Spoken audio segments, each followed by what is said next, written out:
Market లో invest చేసి మీ డబ్బులు డబుల్ చేసుకోవాలనుకుంటున్నారా? సుందరరామిరెడ్డి గారి సెమినార్ కి అటెండ్ అవ్వండి.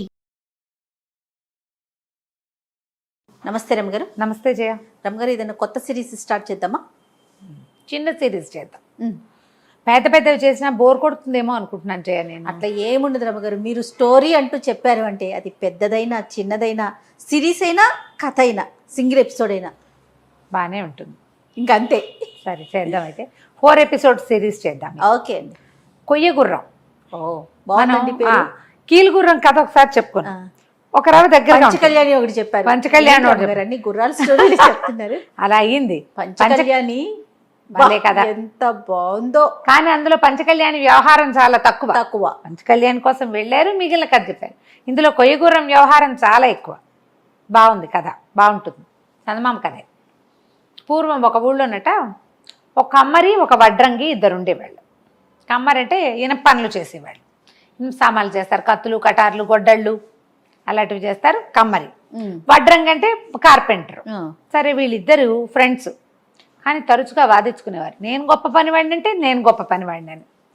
చుట్టుపక్కల ఏదైనా మాటలు మొదలుపెట్టి కొట్టుకు చచ్చేవాడు. జనాలంతా అన్నారు, మీరు కొట్టుకు చావటం ఏమిట్రా, రాజుగారి దగ్గరికి వెళ్ళి తీర్పడగండి, మీ ఇద్దరిలో ఎవరు నేర్పరో ఆయన చెప్తాడు. వీళ్ళు పోయారు రాజుగారి దగ్గరికి. ఇప్పుడు ఇద్దరు ఒకే రకపు పనివాళ్ళు అనుకో, ఇద్దరు వడ్రంగులు అయితే ఎవడిది వర్క్మెన్షిప్ బాగుందో చెప్తారు. వాడిదో రకం పని, వీడిదో రకం పని. సంగీత పాటగాడికి నాట్యగత్తకి పోటీ ఎలా పెడతారు? అంతే కదా, ఎవరి గొప్పతనం వాళ్ళదే. అయితే వీళ్ళు మాత్రం వీళ్ళకట్లా లేదు, నేను నాదే నేర్పడతాను అని పోటాడుకుంటున్నారు. రాజుగారి దగ్గరికి వెళ్ళి చెప్పారు.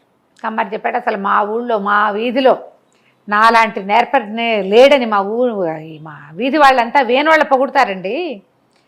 నా పని మామూలు పని కాదు, నేను ఏదైనా చేశానంటే ఇంకా కనికట్టు చేసినట్టే. వడ్రంగా అన్నాడు, నీ మాత్రం తక్కువేమిటండి, అసలు నేను ఒక బొమ్మ చెక్కితే అతుకెక్కడుందో కనపడదు. నేను చాలా ఇది, నాలాగా చేసేవాడు అసలు మన దేశంలోనే లేడు, నాదే నేర్పడతాను అంటే. రాజు అన్నాడు, మీరు నోటో మాట్లాడితే నాకేమర్థమవుతుంది నోటి మాటలు, చెరుకో వస్తువు చేసు పట్టురండి. పట్టుకొచ్చాక అప్పుడు చూసి ఎవడిది గొప్ప పంతనమో చెప్తాను. ఒక 20 రోజులు సమయం తీసుకున్నారు. మళ్ళీ వచ్చారు. సరే, వాళ్ళని ప్రవేశపెడితే కమ్మరి ఒక చేపని తీసుకొచ్చాడు, లోహంతో చేసిన చేప. రాజుగారికి నవ్వొచ్చింది. ఏమిటో ఇది అన్నాడు. ఇది నీళ్ళల్లో వేస్తే తేలుతుందండి, చేప బొమ్మ అది. ఇనుంతోటే చేశాడు. దాన్ని అతి తేలికైన లోహంతో చేశాడు. దీని మీద కనీసం 100 బస్తాలు బరువు పెట్టినా సరే అది నీళ్ళల్లో తేలుతుంది కానీ మునగదు. బాగుంది కదా. అక్కడి నుంచి పరీక్ష చేసుకోండి కావాలంటే. రాజు నవ్వాడు. అట తెలుస్తాను, పరీక్షించుకోండి, నదిలో పడేయండి, దాని మీద బరువు పెట్టించండి అంటే. సరే చూద్దాం అనుకున్నారు. ఈ నదిలో విసిరారు చేపని. అది బుడుంగమని మునిగి తగ్గిమని తేలిపోయింది. మళ్ళీ దాని దగ్గరికి లాగారు. దాని మీద ఒక అడ్డంగా ఒక వెడల్పాటి చెక్క పెట్టి దాని మీద 100 బస్తాలు పేర్చారు. మళ్ళీ నీటిలోకి తోసారు. దాన్ని తోస్తే ఆ 100 బస్తాలు నీళ్ళలో మునకుండా తేలుకుంటూ వెళ్ళిపోతున్నాయి ముందుకి. చేప ఎటు వెళ్తే అటు వెళ్ళిపోతుంది అంతే. అది ఈదట్లా కానీ మునగదు, గాలి వాటికి ఎటో ఒకటి కొట్టుకుంటూ ఉంటుంది. ఆశ్చర్యపోయాడు. ఇనప వస్తువుని ఇట్లా నీటిలో మునకుండా ఎట్టా చేశాడు వీడు. సబ్మెరైన్లు చేస్తారు కదా, మునుగుతుంది. ఇప్పుడు పడవలు చేస్తారా, పడవల్లో కూడా ఒక టెక్నాలజీ కదా మునక్కండా ఉండటం. చాలా ఆశ్చర్యపోయాడు రాజు.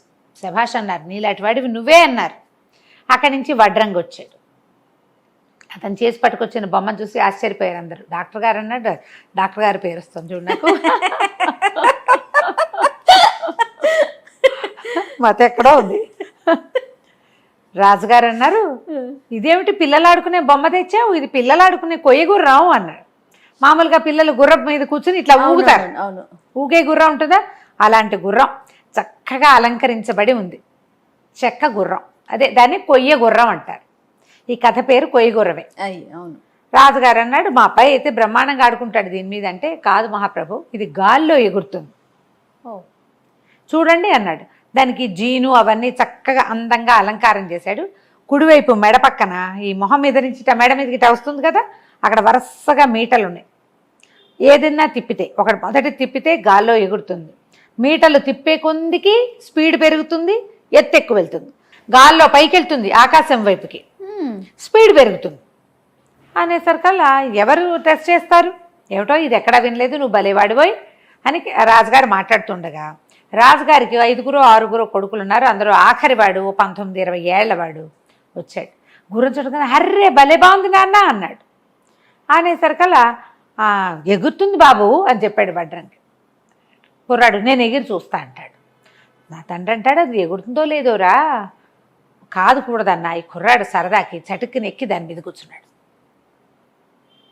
ఎక్కి కూర్చున్నాడు. వడ్రంగి అన్నాడు ఇదేమీ లేదండి, చంకలో పెట్టుకుని వెళ్ళిపోవచ్చు, ఎక్కడ కావాలంటే అక్కడికి, కాళ్ళు కీళ్ళు మడిచి కూడా చంకలో పెట్టుకెళ్ళిపోవచ్చు, ఇదిగో మీటలు ఉన్నాయి చూడండి, 1 మీటర్ తిప్పితే స్పీడ్ పెరిగిపోతుంది, వెళ్ళిపోతుందండి అన్నాడు.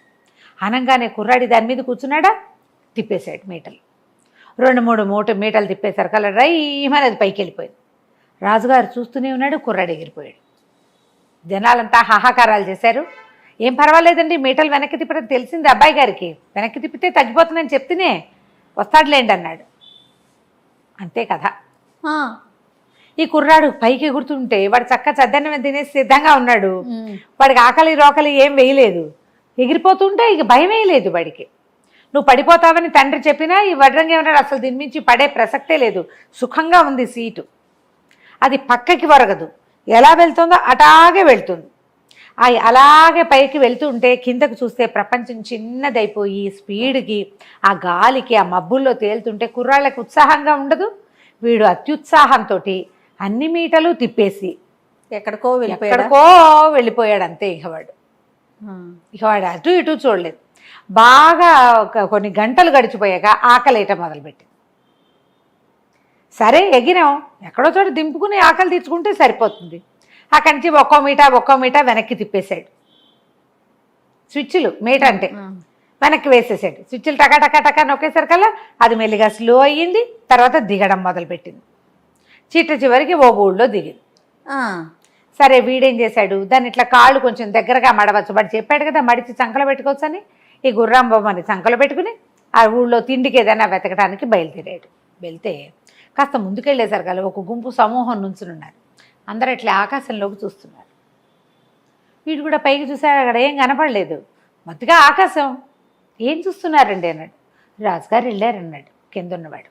తెల్లపాడు రాజుగారు మబ్బుల్లోకి వెళ్ళటం ఏమిటి, మహా అయితే మనలాగా ఒక గుర్రం ఉండాలి ఆయనకి అనేసరికి ఒకళ్ళిద్దరు వీడేదో పిచ్చి మాటలు మాట్లాడుతున్నాడు, వాడేదో చెప్తున్నారనుకున్నాడు.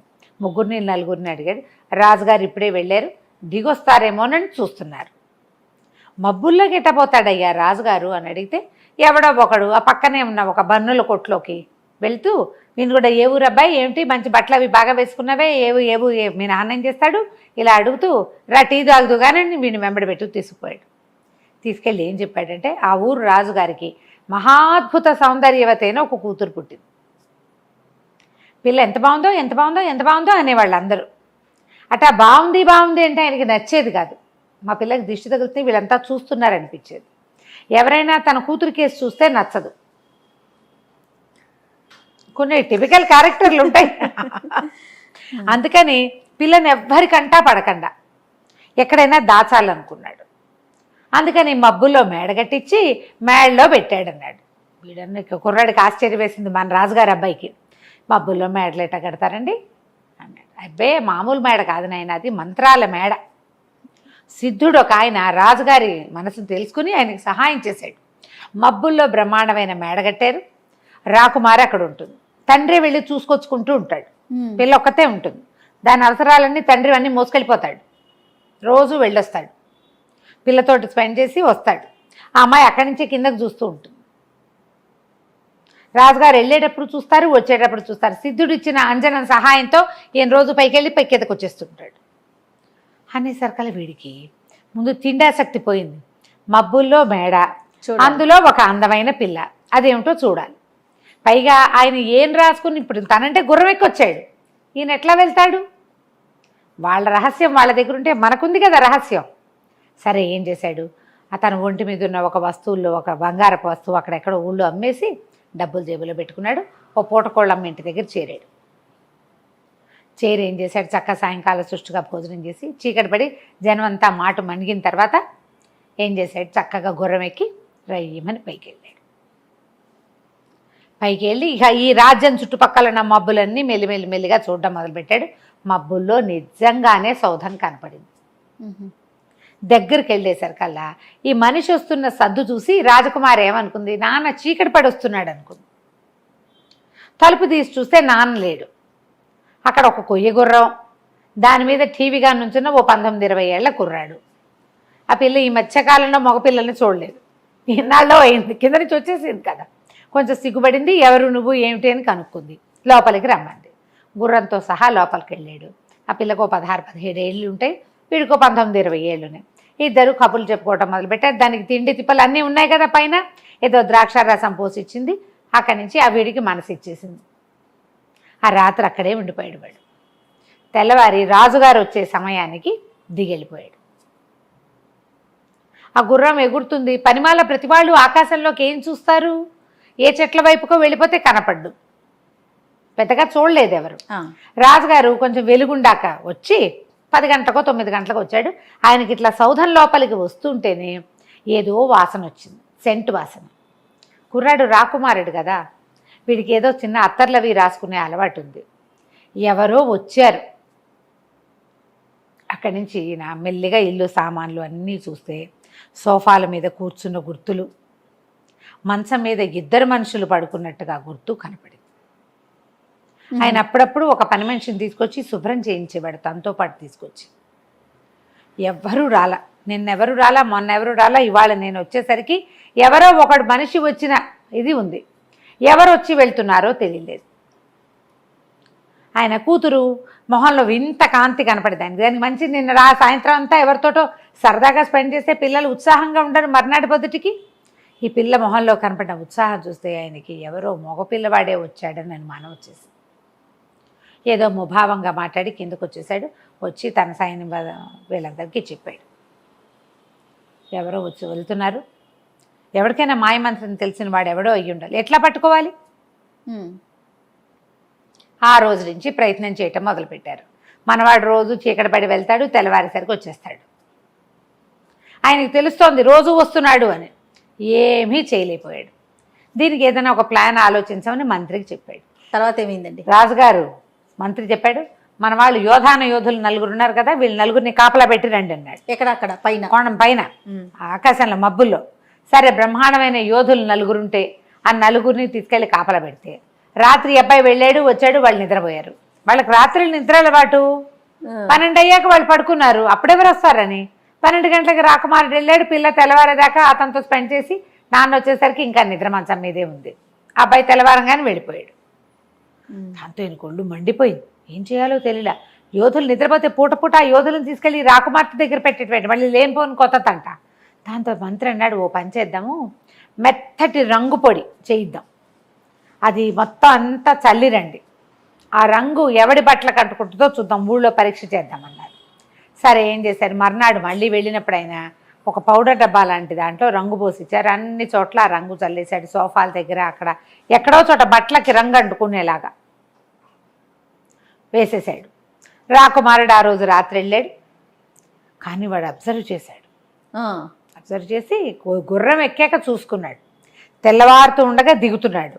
దిగుతూ చేతులకి అక్కడ ఇక్కడంతా రంగంటింది, ఏదో గులాబీ రంగు, ముత్యాలు అవి కుట్టి ఉన్న చక్కటి అంగరఖ వాడిది. వాడేం చేశాడు, ఆ గుర్రం మీదే కూర్చుని దానికి చేతులు పుచ్చుకోవాల్సిన పని లేదుగా, దాని దారిని అది తిరుగుతుంది. వీడేమి దాన్ని చెల్చెల్ని అనక్కర్లేదు, కళ్ళేలు పుచ్చుకోవాల్సిన భయం లేదు దానికి. కూర్చుంటే చాలు, చొక్కా చక్కగా విప్పేసేసి ఆ అంగరఖాన్ని కిందకి పడేసేసి చొక్కా లేకుండానే పెదరాసు పెద్ద ఇంటికి వెళ్ళి పడుకున్నాడు మాట్లాడకుండా. ఓకే. ఆ పూట ఏమైంది, పొద్దున్నే ఒక పెద్ద ముసలాయన ఒక ఆయన ఆ ఊళ్ళో కొంచెం అడుక్కుంటూ ఉంటాడు. ఆ ముసలాయనకి పైనుంచి పడుతున్న బట్టలు కనపడ్డాయి. ఒక్క రవ్వ చలికాలం ముదురుతోంది, అంత పెద్ద కోటు లాంటిది పైనుంచి కిందకు ఉండేది. షేర్వాణీలో అవి వేసుకుంటారు కదా, అట్లాంటిది రాకుమారుడి చొక్కా వెచ్చగా ఉంటుంది. డబల్ది అది కోటు. అది తీసి తొడుక్కున్నాడు. ఎంత బాగుందో, ఎంత హాయిగా ఉందో, ఎవరో మహానుభావుడు ఆకాశం నుంచి పడేసాడని వేసేసుకున్నాడు. సరే, ఇక తెల్లవారిన దగ్గర నుంచి సైనికులు వెతకడం మొదలుపెట్టారు. ఈ రంగంటిన బట్టల వాడు ఎక్కడైనా ఉన్నాడా చూస్తున్నాడు. చూస్తుంటే ఒక దేవాలయం బయట అడుక్కుంటూ వీడు కనపడ్డాడు. కనపడంగానే వాళ్ళు ఆ రంగు ప్రత్యేకమైన కలరు, బట్టలకు అంటింది. అది చేతుల దగ్గర కూర్చునే చోట అతుక్కోవాలి. కరెక్ట్గా 2 చోట్లలోనూ కనపడుతోంది. పట్టేసుకున్నారు. పట్టుకొని ఈడ్చుకుపోయారు. ఒక దళవాయి ఉన్నాడు, వాడు అవురవురా రాజకుమారి దగ్గరికి వెళ్తావురా బాడుకోవా అని ఏవో 4-5 తిట్లు తిట్టి అక్కడి నుంచి రాజుగారి దగ్గర తీసుకుపోయారు. వాడు చెప్తూనే ఉన్నాడు, పైనుంచి పడ్డాయండి, నేను వేసుకున్నానండి అంటే ఇక వినిపించుకోలే. రాజుగారు చీచి వాడి మొహాన్ని నేను చూడండి ఊరేసేయండి అన్నాడు. నా కూతురు దగ్గరికి రోజు వెళ్ళొచ్చా వాడి మొహం నేను ఎందుకు చూడాలి? అసలు అవునో కాదో నిర్ధారించుకోవాలి కదా. ఆ బట్టలు ఇంకోడెవరు ఎలా వెళ్తాడు? ఆ మబ్బుల్లో వేసిన రంగు, మబ్బుల్లో ఉన్న సౌధంలో వేసిన రంగు భూమి మీద తిరిగే మామూలు వాడికి ఎలా వస్తుందో చెప్పు. ఓకే, అట్లా ఆలోచించారు. అక్కడి నుంచి బురేసేస్తారని చెప్పుకుంటున్నారు ఊరంతా. ఊరేయటానికి సాయంకాలమో ఎప్పుడో వెళ్ళాలి. అయితే ఏమైంది, ఊరంతా రాజకుమారి దగ్గరికి ఎవరో కుర్రాడు వస్తున్నాడని, రాజుగారు చాలా ఉగ్రంగా ఉన్నాడని చెప్పేసుకుంటున్నారు. ఆ ఎవరైతే రాకుమార్తె దగ్గరికి తిరుగుతున్నాడో కుర్రాడు, ఒక మగవాడు, వాడు పట్టుపడ్డాడని తెలిసిపోయింది బయటికి. జనం అంతా చేరారు. చేరితే ఈ చేరించిన అయ్యో వీడెవడు ఉష్టడుక్కుని ముసలాడు, గుడి బయట అక్కడ కనిపిస్తాడు, దుకాణాల దగ్గర కనిపిస్తాడు, ఏదైనా చిన్న పని చేసి 10 పావలా తీసుకునేవాడు, వీడు మబ్బుల్లోకి వెళ్ళటం ఏమిటి? వాడు చెప్తున్నాడు పాపం ముసలాతను చెప్తున్నాడు అతను ఓ పక్కన, నేను ఒట్టి బిచ్చగాడిని, బట్టలు పైనుంచి పడ్డాయి వెచ్చగా ఉన్నాయని వేసుకున్నాను అని. వీళ్ళకి వినిపించుకునే గుణం లేదు. హైట్ నోరు మూయండి, నోరు మూసుకుంటారు, ఇంకేం చేస్తారు? పైగా వాళ్ళు 4 10 మంది ఈ గుర్రాలు డెక్కల శబ్దంలో ఈ ముసలాడు పాపం ఏదో మాటలు చెప్పినా వినపడదు, చావదు. ఊరన్నారు. తీరా ఏమైంది, ఊళ్ళో అందరూ గుంపులుగా వెళ్తుంటే మనవాడు కూడా ఏమిటి అని కనుక్కుంటే రాజకుమార్తె దగ్గరికి మబ్బుల్లో సౌధానికి ఒకడు వెళ్తాట. వాడు దొరికేట, వాడికి ఊరిట అనగా నువ్వు తెల్లబోయాడు, అదేంటి మనం ఇక్కడే ఉన్నావు, వీడెవడికో ఊరేశారని అతను ఏం చేశాడు, ఆ చంకలో ఈ కొయ్య గుర్రాన్ని పెట్టుకుని అక్కడికి వెళ్ళాడు. ఆ వచ్చే స్థానం ఎక్కడుందో అక్కడికి వెళ్ళేసరికల్లా ఆ ముసలి అతను ఏడుస్తూ నుంచునున్నాడు అక్కడ. బట్టలు ఒంటి మీద తన చొక్కా ఉండేసరికి వీడికి అర్థమైంది, ఓహో మనం చొక్కా పడేస్తే ఇతను వేసుకుని ఉంటాడు అని చెప్పేసి ఏమన్నాడు, ఆగండి అతను మెళ్ళో తాడేసే టైంకి ఆగండి, ఆ ముసలతను కాదు అక్కడికి వెళ్ళింది, రాజకుమార్తె దగ్గరికి వెళ్ళేది నేను అని కేకలు పెట్టాడు. ఒప్పుకున్నాడు గట్టిగా.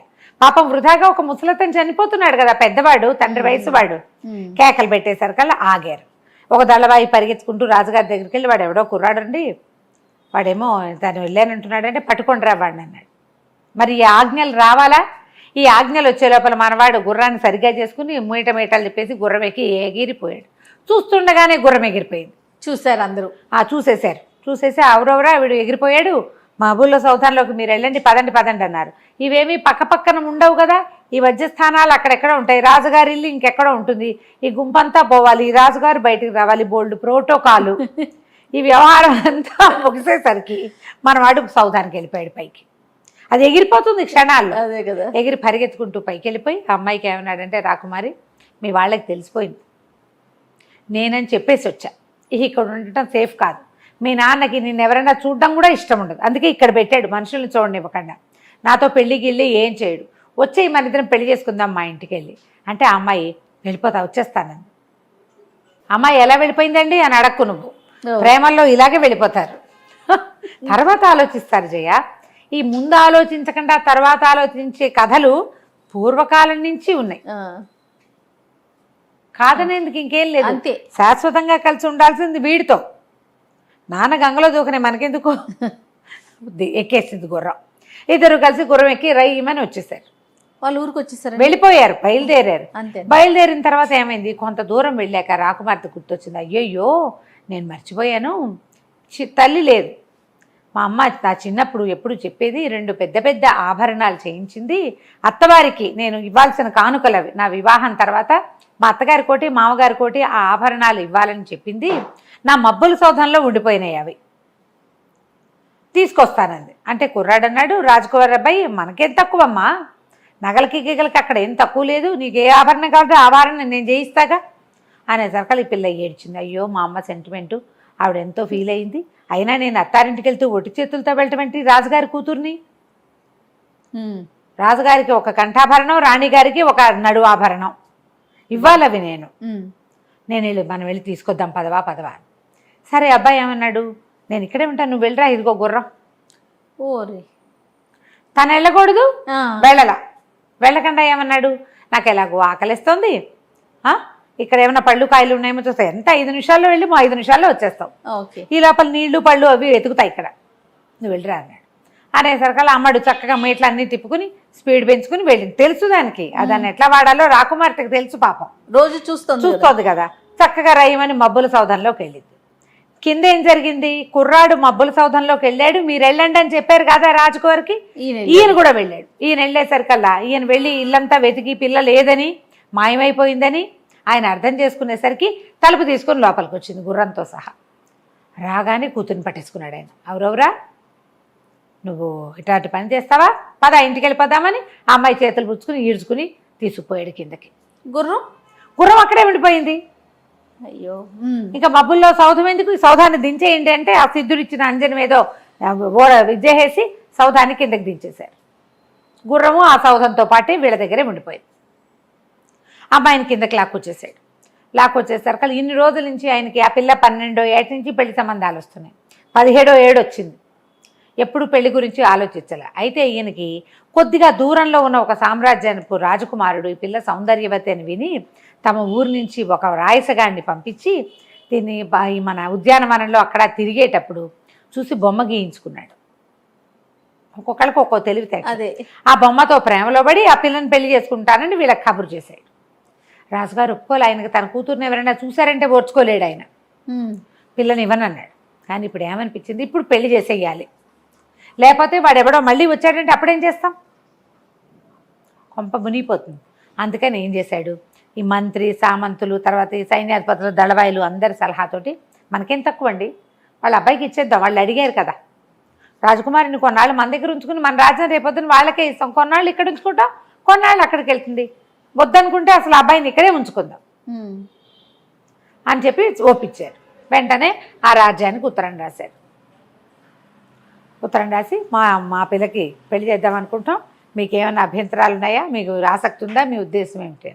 అక్కడి నుంచి ఉత్తరం వచ్చింది, రెడీగా ఉన్నాం, మీరు ఎప్పుడు రమ్మంటే అప్పుడు వస్తామని. బాగుంది. వీళ్ళు కొయ్య గుర్రాలు అవి లేవు వాళ్ళ దగ్గర, వాళ్ళు మామూలు రోడ్ల మీద రావాలి రథాలు వేసుకుని.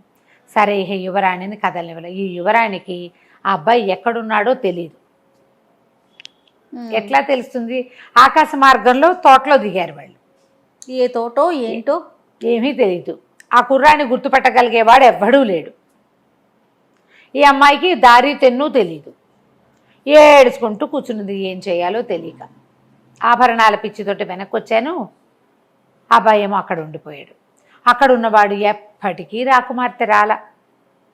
అయితే ఇక వాడికి ఏమైంది, చీకటి పడిపోయింది, రాత్రి తెల్లవారిపోయింది, కళ్ళు కూరుకుపోతున్నాయి, ఆకలేసేస్తుంది. నడవటం మొదలుపెట్టాడు. పక్కకి నడిస్తే ఏమైంది, అది తోట కాదు, ఏదో ఒక బంజరు బయలు, ఏవో చెట్లు. కొన్ని చెట్లకి భలే పళ్ళున్నాయి, కొన్ని ఎర్రటివి, కొన్ని ఆకుపచ్చటివి. ఏమనుకున్నాడు, ఆకుపచ్చకాయలు పచ్చివి, ఎర్రకాయలు పండువి అనుకున్నాడు. ఎర్రపళ్ళు కోసు తిన్నాడు. తీయగా ఉన్నాయో. తినగా వాడికి నిద్ర వచ్చేసింది. పడుకుని నిద్రపోయాడు. రాకుమారుణ్ణి వదిలిపెట్టి రాజకుమార్తె వెళ్ళిపోయింది. ఈ పిల్లాడు అక్కడక్కడ నడిచి ఏవో ఎర్రపళ్ళు కనపడితే కోసు తిన్నాడు. పొద్దున్నే లేచాడు, మెలకు వచ్చింది. మేము నిద్రపోయాడు కదా, లేచి చూసుకుంటే వాడికి తెలిసింది, ఏదో మొహం దొరికిపెడితే ఇట్లా అన్నాడు, గడ్డం మొలిచినట్టు కనపడింది. తెలిసింది చేతికి. వాడు ఇంకా 19-20 ఏళ్ళ వాడి, అంత గుబురు గడ్డం వచ్చే అవకాశం లేదు వాడికి. ఓహో, ఇదేమిటో నాకు గడ్డం వచ్చేసింది, పైగా నిన్న రాత్రి లేదు, తెల్లవారేసరికి ఎటా వచ్చింది, అది గుబురుగా. అర్థం కాలేదు. మొహం తడివి చూసుకుంటుంటే తెలుస్తుంది. అక్కడేమి నీళ్లు నిప్పులు లేవు, అదేదో ఎడారి బంజరు బయలు. చుట్టూతో అంతా ఇసుక, ఒక దిబ్బలా ఉంది. ఆ దిబ్బ మీద ఉన్నాడు తను. పళ్ళ చెట్లు మాత్రం ఏవో కనపడుతున్నాయి. అందులోంచే కదా కొన్ని పళ్ళు కోసుకున్నాడు. కొన్ని ఎర్రపళ్ళు, కొన్ని ఆకుపచ్చ పళ్ళు ఉన్నాయి. ఆకలిస్తోంది, దాహం వేస్తోంది. కుర్రాడు ఏం చేశాడు, అటు ఇటు చూస్తే ఎవ్వరూ లేరు, పిట్ట పొరుగు లేదు, మనిషి ఉన్నట్టు లేదు. ఆలోచించి పళ్ళు తిందామని చేతులు చాపాడు. కానీ నిన్న రాత్రి గడ్డం లేదు, ఎర్రపళ్ళు తిన్నాం, పొద్దుటికి గడ్డం వచ్చింది. ఎర్రపళ్ళ వల్ల వచ్చిందేమో అని అనుమానపడి ఏం చేశాడు, ఈసారి నవనవలాడుతూ ఘుమఘుమలాడుతున్న ఆకుపచ్చటి పళ్ళు, అందులో పండుగ తెలుస్తున్నాయి, మంచి వాసన వస్తున్నాయి, అన్ని పళ్ళు కోసు తినేశాడు. కళ్ళు మూతలు పడిపోతున్నాయి అవి తినేసరికి. నిద్రపోయాడు. సాయంత్రం లేచాడు. లేచి కళ్ళు నిలువుకుంటూ లేచి 2 అడుగులు నిలబడి 2 అడుగులు వేయబోయి ఒళ్ళు తూలిపోయి ఓ చెట్టుకేసి గుద్దుకున్నాడు. ఏమిటి ఇంత తల బరువు అయిపోయింది అని తల తడుముకున్నాడు. తల చాలా బరువుగా ఉంది. వాడికి తెలిసింది తన నెత్తి మీద కొమ్ములు వచ్చేస్తాయి.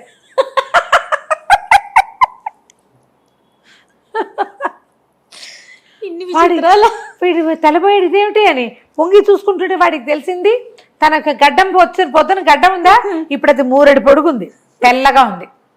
అయ్యయ్యో తడుగు చూసుకున్నాడు. మొహం నిండా గడ్డం, అదేమో ఇట్లా ముందుకు వచ్చేసింది, తెల్లటిది. తల తడుగుకుంటే 2 వైపులా 2 కొమ్ములు. తను ఎలా ఉన్నానో ఊహించడానికి వాడికి భయం వేసింది. అక్కడ నీళ్లు కూడా లేవు మొహం చూసుకోవడానికి. తెలుస్తోంది లేచి నిలబడితే తలకాయ బరువుగా, కొత్తగా ఏదైనా కిరీటం చిన్న వస్తువు పెట్టుకున్నా బరువు వస్తుంది. 2 కొమ్ములు మొలిస్తే ఎటా ఉంటుంది? ఇక ఏడుపు వచ్చేసింది. వలవలా ఏడిచాడు. ఈ ఎర్రపళ్ళు ఈ పచ్చపళ్ళతోటి వచ్చిందో ఏమిటో, కొత్తగా ఈ వేషం ఏమిటి, నేను ఇప్పుడు రాజకుమార్తెని వెతికితే మాత్రం అది నన్ను ఎట్ట గుర్తుపడుతుంది? అసలు ముందు సమస్య అది గుర్రాన్ని గుర్రం పోయింది, రాజకుమార్తె పోయింది, నేను ఇక్కడికి ఎందుకు వచ్చాను? ఇంటి దగ్గర ఉన్నా పోయేది కదా. ఈ గడ్డం ఎట్టా పోయాను, ఈ కొమ్ములు ఎట్టా పోయాను, నేను ఇంటికి ఎట్టా పోతాను? పిచ్చ బెంగ వచ్చేసింది. పిచ్చెరికినట్టు ఏడ్చాడు, అరిచి కేకలు పెట్టాడు. ఏడవగా కొంతసేపటికి నిద్రానికి నిద్ర వస్తుంది. పడుకుని నిద్రపోయాడు. నిద్రపోతే కల వచ్చింది వాడికి. ఎవరో ఒక ముసలి తాత కనపడ్డాడు. వీడు తను ఏడుస్తూ నడుస్తున్నట్టు వాడి కల. ఆ నడుస్తూ ఉంటే వాడికి ఒక తాత కనిపించేట కల్లో. ఎందుకు నాయనా ఏడుస్తున్నావు అంటే తన కథ అంతా చెప్పుకున్నాడు. రాజుగారి ఆఖరబ్బాయిని ఎంతో ముద్దు ముచ్చట మురిపం కొయ్యగుర్రం ఎక్కాను, అదేమో ఇక్కడికి తెచ్చింది, అక్కడి నుంచి రాకుమార్తెను చూసా, దాన్ని పెళ్లి చేసేసుకున్నాను, దాని వెనకాల పడి తిరిగాను, ఆ అమ్మాయి ఏమో అక్కడికి వెళ్ళింది, నేనేమో ఇక్కడికి వచ్చాను, ఏం తిన్నానో, నేను తిన్న పళ్ళ వల్లే వచ్చిందో, నేనున్న ఏ చెట్ల కింద అయితే నేనున్నానో దానివల్ల వచ్చిందో తెలీదు, ఇంత 3 గడ్డం 2 కొమ్ములు, నన్ను అమ్మాయి గుర్తుపట్టలేదు, నేను ఇంటికి ఎట్టా వెళ్ళను పోని అర్థం కావట్లేదని తెగ ఏడిచాడు. ఏడిస్తే ఆ ముసలి ఆయన పాపం ఒళ్ళో కూర్చోబెట్టుకుని విని తలనిమిరి, నాయన ఏడబోకురా, నువ్వు తిన్న పళ్ళ వల్లే నీకు ఇది వచ్చింది, ఓ పని చెయ్యి, చెట్టుకి కొయ్యబోక, కింద రాలి పడిన పళ్ళు ఉంటాయి, ఎండిపోయి ఉంటాయి, పై పళ్ళు ఏమిటి నవనవలాడుతున్నాయి, ఎండిపోయి రాలిపోయిన పళ్ళు ఉంటాయి కింద, వాటిని ఏరుకో, అవి తిను, ఇది పోతాయి నీకు, అప్పుడు వెళ్ళిపో. ఇది భూతాల దిబ్బ, ఆ భూతాలు రోజుల తరబడి నిద్రపోతాయి, అవేవి మెలకుగా లేవు కాబట్టి నీ కథ నడుస్తుంది, నువ్వు అరిచి కేకలు పెట్టినా కూడా. అవి కానీ నిద్ర లేచేయో నువ్వు ఇబ్బంది పడతావు, నేను వెళ్ళనివ్వవు, ఇక అవి లేచే సమయం అయిపోతుంది, లేచి ఈ ఎండుపళ్ళు ఏరుకు తిని వెళ్ళిపో, గడ్డమాలు కొమ్ములు రాలిపోతాయని చెప్పాడు. పిల్లాడు మెలకు వచ్చింది, చూసుకున్నాడు రాజకుమారుడు. చూస్తే చంద్రుడు కనపడుతున్నాడు, ఇంకా వెన్నెలగా ఉంది, తెల్లవారుజాము. ఆ కను వెలుగులో నేలంతా తడమగా వాడికి చిన్నగా ఎండిపోయి ఇట్లా ఇలకర్చుకుపోయిన పళ్ళు కనపడ్డాయి. కొన్నివి కూడా ఉన్నాయి. ఏమీ మనిషి సంచారం లేని చోట వెన్నెల్లో కాస్త రంగులు కూడా తెలుస్తాయి, ఉంటాయి, సాచివేతగా కనపడతాయి. వీడేం చేశాడు, సరే చకచక అవి ఏరుకుని తిన్నాడు. అన్ని పళ్ళు ఎండువి, నీకు పళ్ళు ఉన్నట్టుగా ఎండు పెట్టంటే కొరుక్కు తినాలి చచ్చినట్టు. తినగా మెల్లిగా వాడికి కొమ్ముల తలకాయ బరువు కొంచెం తగ్గినట్టు అట్లా అనిపించడం మొదలెట్టి. మొహం తడిమి చూసుకుంటే 3 లేదు, అది కొంచెం ఉంది. ఓహో తగ్గిపోతుంది అనుకున్నాడు. తెల్లారేసరికల్లా మొహము తల తడివి చూసుకుంటే నున్నగా తన చెంపలు, చిన్న గరుగడ్డం, వాడికి చిన్న లేతగడ్డ, చిన్నపిల్లాడు కదా, 20 ఏళ్ళ వాడే కదా, నెత్తి మీద కొమ్ములేవు, జుట్టు గిట్టు అంతా మామూలుగానే ఉంది, అమ్మాయి అనుకున్నాడు. ఏం చేశాడు, చుట్టుపక్కల చూస్తే అక్కడక్కడ చిన్న మడుగుల్లాగా ఉన్నాయి, నీరేమి ఎక్కువ లేదు, నలకంత నీరే ఉండి కొద్దిపాటి నీరుండి అక్కడ తుంగ మొలిచి కనపడుతోంది. తర్వాత గడ్డి లాంటిది. వాడు ఏం చేశాడంటే అవంతా లాక్కొచ్చి దాంతో అంత బుట్ట లాంటిది అల్లుకున్నాడు. అల్లుకొని ఏం చేశాడు, ఈ పళ్ళు ఎండాక వాటి లక్షణం వేరే కదా, అందుకని ఆకుపచ్చ పళ్ళు ఎర్రటి పళ్ళు సగానికి కోసేసుకున్నాడు బుట్టలోకి. అక్కడంతా కిందంతా ఏరుకొని అవి ఆకలి తీరుస్తాయి, ఆ పళ్ళు నిద్ర హాయిగా పడుతుంది. పళ్ళు కనుక తింటే సేమే. అక్కడి నుంచి ఏం చేశాడు, ఎండు పళ్ళు పైదాకా ఏరు పెట్టుకుని అవన్నీ పుచ్చుకొని నడవడం మొదలుపెట్టాడు. ఇక ఆకలి వేసినప్పుడు 2 పళ్ళు తింటాం, నిద్ర వచ్చినప్పుడు ఆ ఇసుకలో పడుకోవడం, అదంతా ఎడారి బంజరు బయలు. ఇక నడవగా 7 రాత్రులు 7 పగళ్ళు నడిస్తే చిట్ట చివరికి వాడు ఒక రహదారికి చేరాడు. ఓ రోడ్డు దొరికింది. ఆ రోడ్లో నడవటం మొదలు పెట్టేసరికల్లా ఒక ఆయన గాడిద మీద ఎక్కి వెళ్తున్న ఒక ప్రయాణికుడు కనిపించాడు.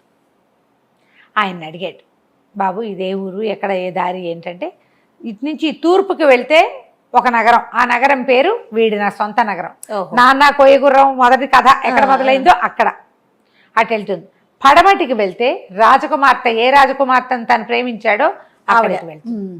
ఆలోచించి ఏమనుకున్నాడు, ఇప్పుడు ఇంటికి వెళ్ళాలన్నా నేను ఏ 15 రాత్రులు 16 పగళ్ళు నడవాల్సిందే, అదేదో ఇటు నడిచి చూద్దాం, కనీసం రాకుమార్తె కాకపోతే కొయ్యగుర్రమైనా దొరుకుతుంది.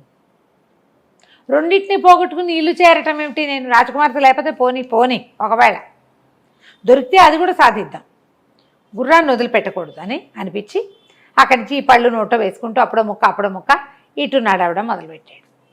ఈ ఊరి వైపు నడవగా వీడికి దూరం నుంచి పెద్ద సైనిక పటాలం ఏదో వస్తున్నట్టు కనబడింది. తన దగ్గర బొట్టు ఉంది కదా, ఇట్లా భుజానికి తగిలించుకున్నాడు, దానికి చిన్న దీని లాంటిది హ్యాండిల్ లాంటిది అల్లుకున్నాడు. అయితే ఏమైంది, ఈ పటాలం వాళ్ళతో రయ్యమని ఇతన్ని దాటి ముందుకెళ్ళిపోయారు. సైనిక పటాలం వెళ్తుంది, ఏవో బళ్ళు రథాలు కూడా ఉన్నాయి. అక్కడి నుంచి కొంచెం ఆగినాయి. ఆ రథాల్లో నుంచి ఒకడు దిగి, ఏ అబ్బి ఏమమ్ముతున్నావు, ఏం పళ్ళు అమ్ముతున్నావు అని కేకేశాడు. నేను అమ్మటం ఏంటి, నాకు దగ్గర ఏం లేవు అన్నాడు. అదేంటి ఆ బుట్టలో పళ్ళు కాదు అని అడిగాడు. అవే ఇవి అమ్మడానికి కాదన్నాడు. అమ్మడానికి కాదు, నేను తినడానికి తెచ్చుకున్నాను, అమ్మేందుకు కాదు, నేను అమ్మేవాడిని కానన్నాడు. 2 అడుగులు వేసేసరికల్లా ఏ బండిలోంచి వీడు దిగొచ్చాడో ఈ మనిషి, ఆ బండిలోంచి ఒక అతను ఎంతో కొంత ఇచ్చి తీసుకోండిరా ఏదైనా తినాలనిపిస్తుంది అన్న కేక. అక్కడి నుంచి ఒక 4 బంగారు కాసులు చేత్తో పుచ్చుకుని ఒక మనిషి దిగారు. ఆ 4 కాసులు పుచ్చుకుని దగ్గరకు వచ్చేసరికల్లా అతను అక్కడి నుంచి రావాలిగా.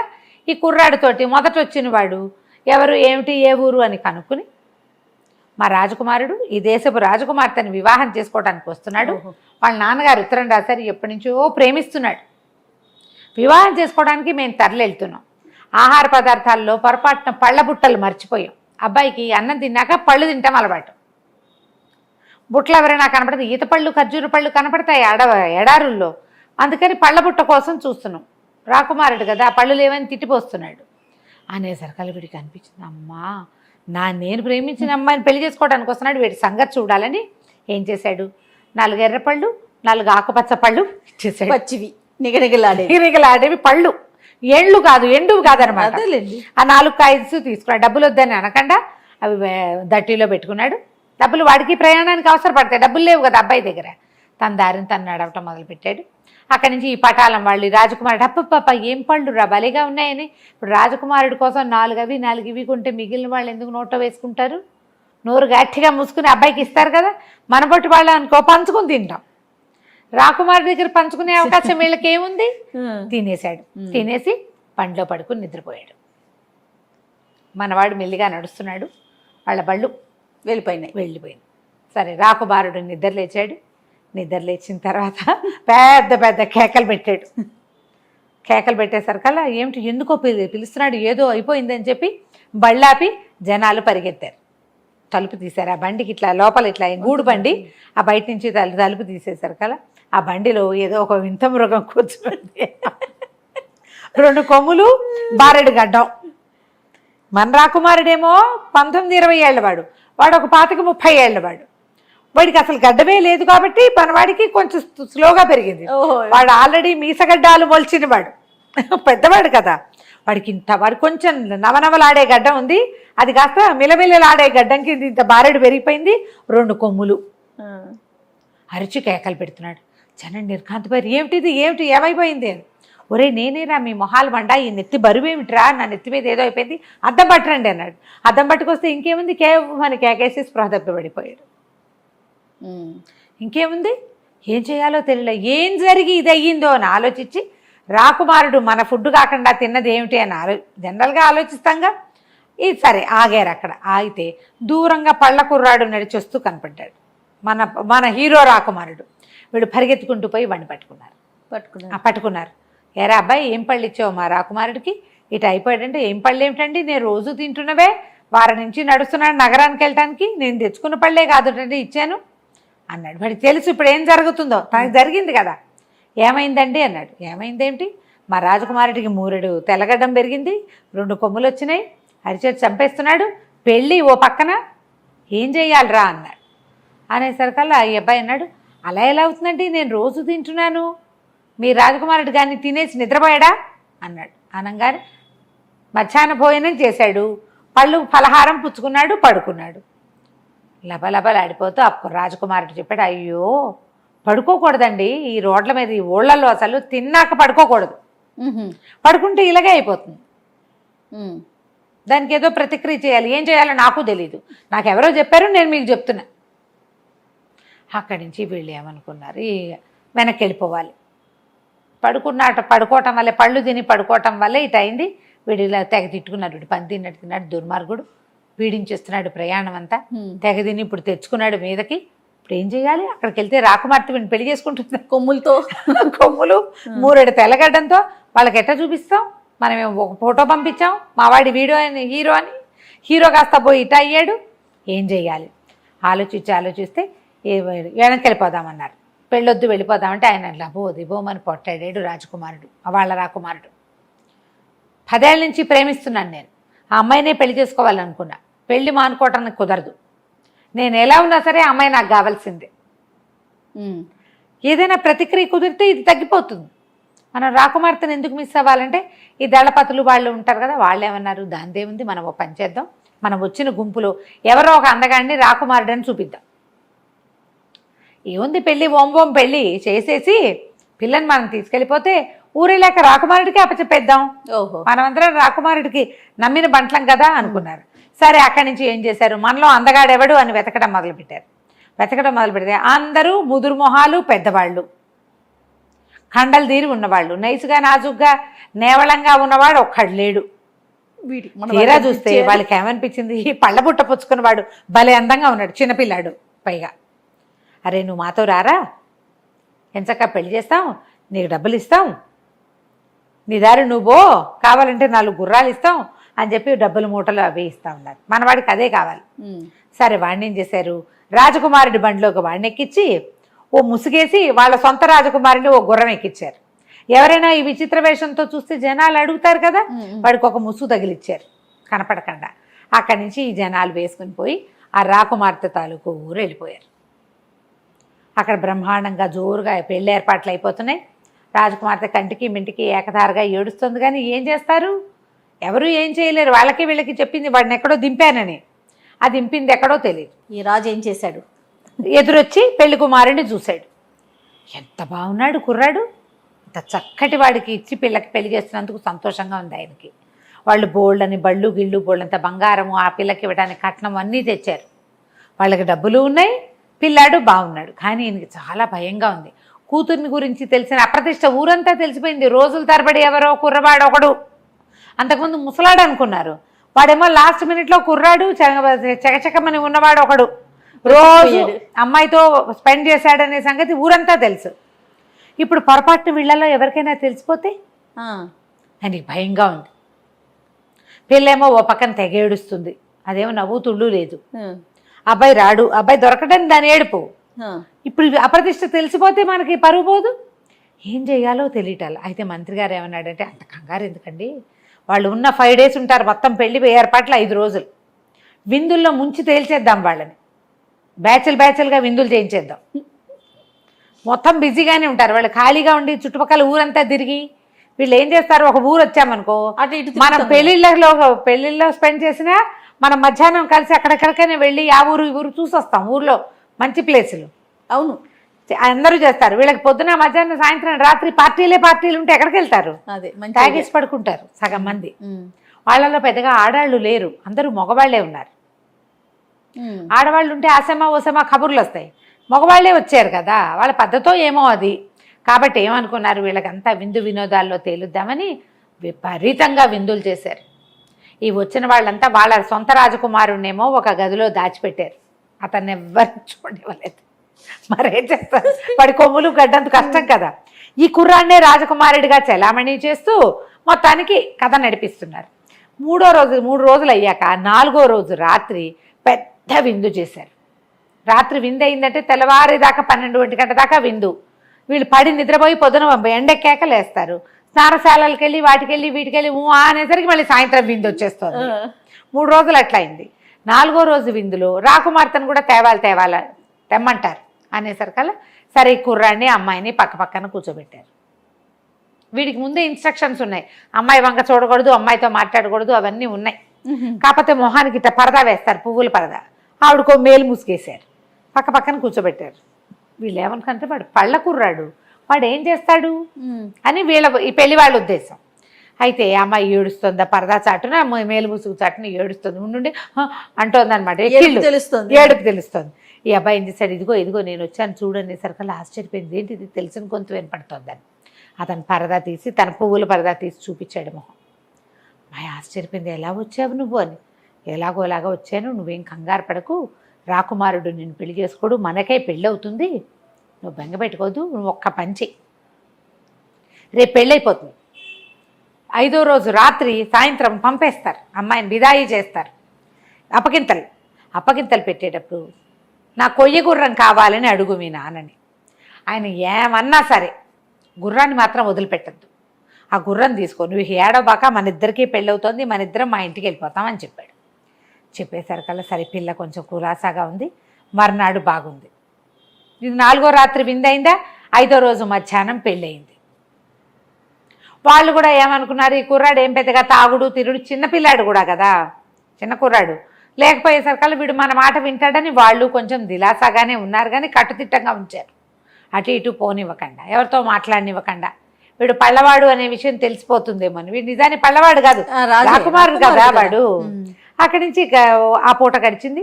సాయంకాలం పెళ్ళైపోయిన సాయంత్రము అమ్మాయికి బిదాయి అన్నారు, అప్పగింతల కార్యక్రమం మొదలైంది. రాజు రాణి అందరూ కలిసి పిల్లని కావలించుకుని ఏడ్చారు, చుట్టుపక్కల వాళ్ళంతా ఏడ్చారు. అమ్మాయి ఏదైనా కోరుకోమ్మా అన్నాడు. అమ్మాయికి ముందే వాళ్ళ అమ్మగారు ఇచ్చిన ఆభరణాలు ఆవిడ దగ్గరే ఉన్నాయి. ఇంకా ఎవరో రాణులు వాళ్ళు ఉంటారు కదా జనానాలో, వాళ్ళంతా కావలించుకుని ఏడిస్తే ఓ కోరిక కోరుకోమన్నారు. ఓ కోరిక కోరుకోమంటే ఓ నగో నాణ్యమో ఉరికి శాస్త్రాన్ని కోరుకుంటారు. నాన్న మబ్బుల సౌధంలో ఉన్న కొయ్య గుర్రం కావాలి నాన్న అనగానే రాజుగారు చంపేస్తా దొంగ మొహం దానా, ఇలాంటివి అడుగుతావా, దానివల్ల అప్రతిష్ట వచ్చింది మనకి, మళ్ళీ పాత జ్ఞాపకాలు ఎందుకు నీకు, ససేమిరా అన్నాడు. అబ్బాయి కొంచెం ఫీడ్బ్యాక్ బాగా, అంటే ఏమనాలంటే దాన్ని ఫీడ్బ్యాక్ అనకూడదు, బాగా ఏమైనా ఫీడ్ చేశాడు, అడగాల్సిందే ఎట్లాగైనా సరే అని బాగా రెడీ చేశాడు. పిల్ల భయపడలేదు. కాదు నాన్న, నా జీవితం ఎలాగో ముగిసిపోయింది, నువ్వేదో గీత ఒకటి గీసి పెట్టావు, నా బతుకు అందులోనే ఉంది, కనీసం ఆ గుర్రాన్ని చూసుకొని సంతోషిస్తాను నేను, ఓకే కాబట్టి నాకు ఆ గుర్రం కావాల్సిందే అంది. ఎంతసేపటికి ఆ అమ్మాయి సాటిస్ఫై అవ్వదు, రాజుగారు కాదంటాడు. అక్కడి నుంచి ఏమైంది, రాకుమారుడు ఏంటండి అని అడిగాడు. అడిగితే ఏముందండి ఈ పిచ్చిది, ఏదో పాత గుర్రం కావాలంటోంది అంటే, ఆ పెద్దవాళ్ళు ఉన్నారు కదా పెళ్లి పెద్దలు, దాందేముందండి, రాకుమార్తెను కాదంటాం ఎందుకు, ఇప్పుడు ఈ పిల్లని రేపొద్దున ఇంటికి తీసుకెళ్ళాక అక్కడ ఈ అందమైన కుర్రాడిని పక్క తెప్పించి ఈ కొమ్ములు గడ్డము ఉన్నవాడిని ప్రజెంట్ చేస్తే అది లబో దిబోమని ఏడుస్తుంది ఆ పిల్ల. అప్పుడు ఆ గుర్రం ఉంటే కనీసం దాని చిన్నప్పటి వస్తువు ఏదో తెచ్చు, గుర్రం బొమ్మ అంటే ఏమిటది, ఊగై గుర్రం, చల్చల్ గుర్రం అని భావించి వాళ్ళు ఇవ్వండి భలేవారు, పిల్ల అడుగుతుంటే కాదంటమేమిటి, రాకుమార్తె బెంగ పెట్టుకోదు మీ మీద, ఇచ్చేయండి అన్నారు. వాళ్ళకి తెలీదు. అక్కడి నుంచి ఈయనేం చేశాడు, వాళ్ళు ఎవర్రా అక్కడ కొయ్య గుర్రం అక్కడ పడి ఉందిగా దాన్ని పట్టుకురండి అన్నాడు. ఆ కొయ్య గుర్రం పట్టుకొస్తే ఈ పిల్ల తన మేనాలోనే పెట్టించుకుంది. ఆ మేనాలో రాకుమారుడు రాకుమార్తె ఇద్దరిని ఎక్కించారు ఊళ్ళో. అక్కడి నుంచి కట్టుదిట్ట మీద 5 రోజుల పాటు ప్రయాణం చేసి తీసుకొచ్చారు. ఎక్కడా వాడు ఆ గుర్రాన్ని ఓపెన్ చేసి కూర్చునేందుకు అవకాశం లభించల. ఊరు దగ్గరకు వచ్చేస్తే అప్పుడు అమ్మాయికి ఇంకొక ఐడియా చెప్పాడు. అమ్మాయి మనం వెళ్ళిపోవాలంటే ఒక ఐడియా వేద్దామని అక్కడి నుంచి అమ్మాయి పల్లకి దిగింది, పెళ్లి కూతురు దిగి ఆ దళవా ఈ పెద్ద ఆయన ఉన్నాడు కదా ఆయన్ని పిలిచి, ఊరు ప్రవేశం చేస్తున్నాం కదా, అత్తవారింటికి వెళ్ళేటప్పుడు మాకు ఒక పద్ధతి ఉంది, 7 పళ్ళెరాలు నిండా దినారాలు తెప్పించండి, నేను విరజిమ్ముతా వాటిని, అందరూ ఏరుకుంటారు, అట్లా నేను ధనశాంతి చేసి నగర ప్రవేశం చేయాలి, ఇది మా పద్ధతి. సుల్తాన్ కదా రాజుగారు వాళ్ళంత డబ్బు గిబ్బు ఇచ్చి పంపించాడు, చాలా డబ్బులు ఇచ్చారు, పైగా నగ నాణ్యం ఏమిటో చాలా తెచ్చుకుంది అమ్మాయి, అవన్నీ మేనాలో ఉన్నాయి అని చెప్పి వీళ్ళేమనుకున్నారు, సరే బాగానే ఉంది కదా అని ఏం చేశారు, 7 పళ్ళేళ్ళ నిండా డబ్బులు తెప్పించారు ఇవి నవర్సులు. ఈ లోపల మన రాజకుమారుడు కూడా దిగి పల్లకిలోంచి దిగేశాడు. ఎలాగూ దింపేశారు. నగర ప్రవేశం చేస్తుంటే వీడెందుకు, ఇంకా వీడు అక్కర్లేదు కదా, వీడికో మూట ఇచ్చారు. రాజకుమార్తె హడావిడిలో ఉంటుంది. మా సొంత రాజకుమారుడితో మేము నగర ప్రవేశం చేస్తాం, అబ్బాయి నువ్వు వెళ్ళిపోరా అన్నాడు.